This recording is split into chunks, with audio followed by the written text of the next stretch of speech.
What if the most recited prayer in the Western world isn't a prayer at all? What if it's a coded map, a mystical mantra, passed down from the Essenes, encoded by Christ, and forgotten by modern religion? The Lord's Prayer, echoed in cathedrals, whispered in hospitals, murmured in moments of fear and faith, may be the West's most misunderstood spiritual technology. Hidden within its 7 simple verses is a blueprint for ascension, a vibrational key that, when activated, can awaken dormant states of consciousness.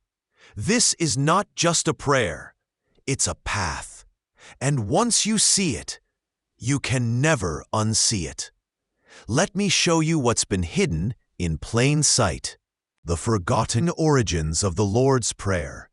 To understand the true power of the Lord's Prayer, we must journey backward, far beyond the polished halls of modern churches, past the Latin masses and English translations, into the dry, sun-bleached hills of first-century Judea. Here, in the hidden enclaves of the Essenes, a mystical sect often overshadowed by the Pharisees and Sadducees, sacred teachings were preserved in secret. The Essenes spoke of the inner temple, of divine breath, and of light within.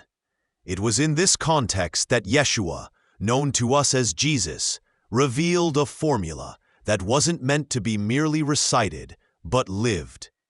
The Lord's Prayer wasn't a petition to a faraway God. It was a vibrational mantra, a layered initiation, meant to shift the very frequency of your being. Every line, every syllable, was designed to align the microcosm of man with the macrocosm of the divine. But something happened. As centuries passed, the mystical roots were severed. What was once a tool for ascension became a ritual of repetition. The code was lost, but not forever. Authors like Neil Douglas Klotz have labored to revive the original Aramaic, the language Yeshua actually spoke, and what they discovered was nothing short of breathtaking. In Aramaic, the prayer is not about submission but resonance, about attuning to the sacred rhythm of the universe. Let's look at the prayer not as a plea, but as a path. A 7-step ladder that leads the soul back to source. The sevenfold structure, a ladder of light, like the ancient chakras of the East or the Sephiroth of the Kabbalistic tree of life. The Lord's Prayer unfolds in 7 distinct movements, each one a gateway, each one an initiation. This is no coincidence. In esoteric traditions, the number 7 is sacred. 7 heavens, 7 seals, 7 tones in a musical scale, 7 steps from matter to spirit. The Lord's Prayer is not a linear plea, but a spiral, a sacred chant that moves the soul through ascending levels of awareness. It begins with grounding and ends in transcendence. Let us walk the path, verse by verse, through the original lens of Aramaic, where sound, breath, and vibration carry mystical meaning far beyond words. 1. Our Father, who art in heaven. In Aramaic, Abun Debwashmaya.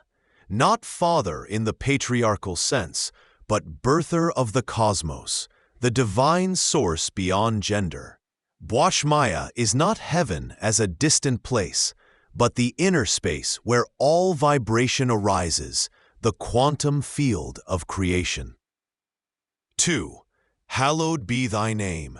Nefkadash shmach. To hallow means to align, to make sacred.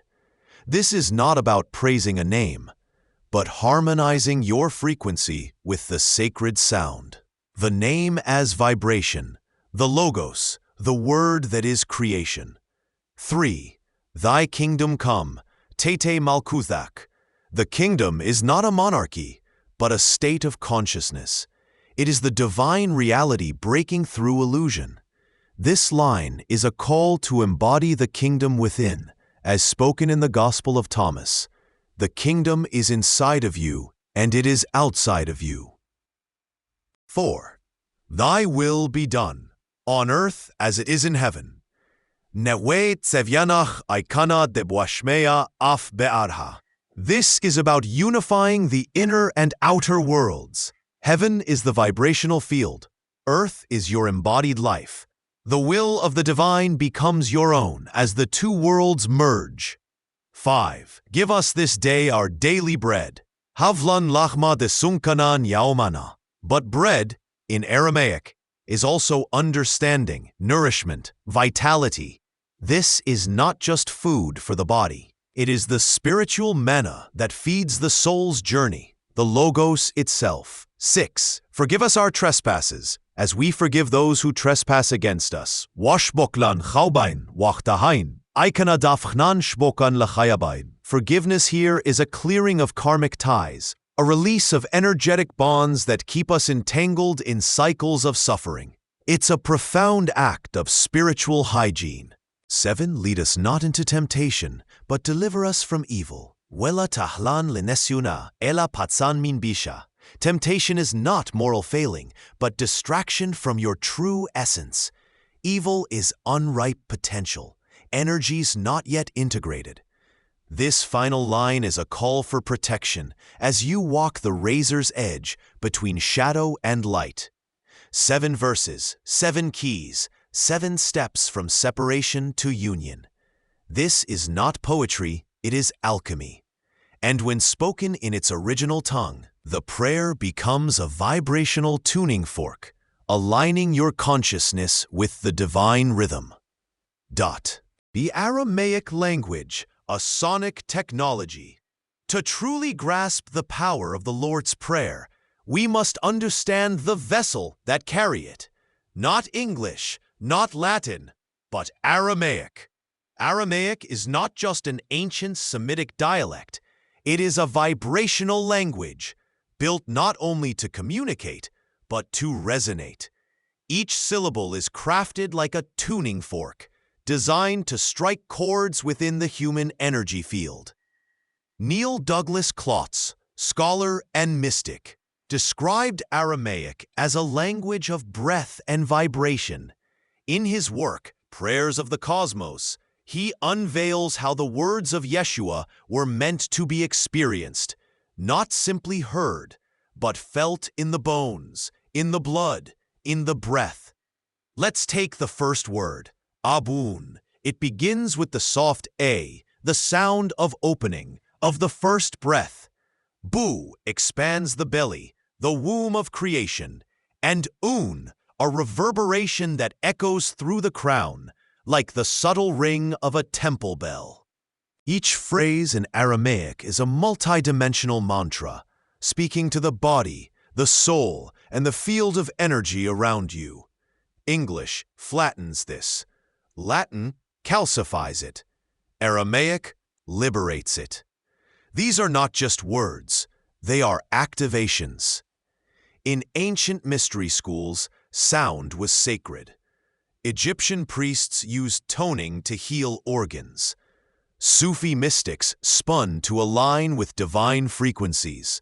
Yogis chanted Aum to dissolve the ego into the infinite. And here, Yeshua offers a mantra in 7 verses, each a sacred vibration meant to return you to Source. So when you speak the Lord's Prayer in Aramaic, you're not just reciting, you're recalibrating. It becomes a technology, a sonic tool for awakening the subtle body, aligning the chakras, and re-establishing communion with the divine. Practical technique. How to use the prayer as a mantra. What good is a sacred code if it remains dormant? The Lord's Prayer was never meant to be locked in stone or pew. It was designed to be used as breath, as chant, as transformation. When we engage the prayer as a mantra, we activate its true purpose, not just speaking it, but embodying it. Here is how you begin. Step 1. Sacred space. Find a quiet place. Light a candle if you wish, not for ritual, but resonance. This is your temple. Sit comfortably, spine upright, eyes soft or closed. Step 2. Breath as gateway. Begin with slow, conscious breathing. Inhale deeply through the nose. Exhale through the mouth.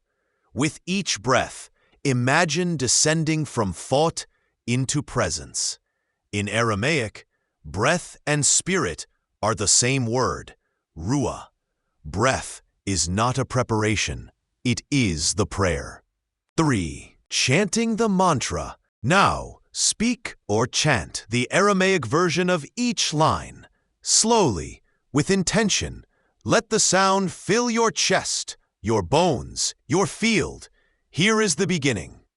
Abun dibwashmaya, nethkadashmak, te melkuthak. Continue with each verse. Don't worry about perfect pronunciation. It is your intention and presence that unlock the resonance. Step 4. Silence after sound. After each line, pause. Breathe. Listen. Let the vibrations settle. The silence is as sacred as the sound. This is where the mystery speaks. Step 5. Embodied reflection. As you continue, notice how each line activates a different part of your inner being. One may open your heart. Another may bring tears. Another, a sense of vastness. These are not random. They are the markers of inner ascension. You are not reciting a prayer. You are climbing a ladder of light, each rung a tone, each tone a key. Used daily, this mantra reshapes your inner world. Used with intention, it dissolves illusion. And used in stillness, it awakens what many have forgotten, your original connection to the divine source. The return of the living word. In every age, the sacred hides beneath the familiar. The mystical disguises itself in plain sight, not to elude us, but to invite us deeper. The Lord's Prayer was never meant to be tamed by doctrine or drained by repetition. It was and always has been a living word, a vibrational formula encoded in breath, sound, and intention. It is the West's forgotten mantra, a spiritual technology buried in the heart of Christianity, waiting for the soul courageous enough to hear it anew. When you speak it in Aramaic, you are not just praying, you are remembering, you are awakening. You are aligning your being to the rhythm of the divine, not out there, but in here. The ancients knew sound is the first creation, the word is the seed, and this prayer, this mantra, is a seed of light planted in the soul of humanity, waiting to bloom again. This is the return of the sacred language. The resurrection of the living word. The beginning of your own ascension path. So the next time you hear the Lord's Prayer, don't just listen, feel it. Speak it like a spell, like a key, like the song your soul has always remembered. Because you're not just saying a prayer, you are becoming it. If this teaching stirred something ancient within you, it's because the truth was never lost, only sleeping. And if you're ready to walk deeper into the hidden mysteries, to rediscover the sacred technologies encoded in ancient texts, then this is just the beginning. Subscribe and join us on the path of light, breath, and forgotten wisdom. Every week, we unveil what religion concealed and what the soul has always known. Hit the bell to awaken when new teachings arrive. Ta-ta for now, and if you feel called, share this with another seeker. Sometimes all it takes is one spark to light the way. Until next time, walk in remembrance, speak in resonance, and let the living word become flesh once more through you.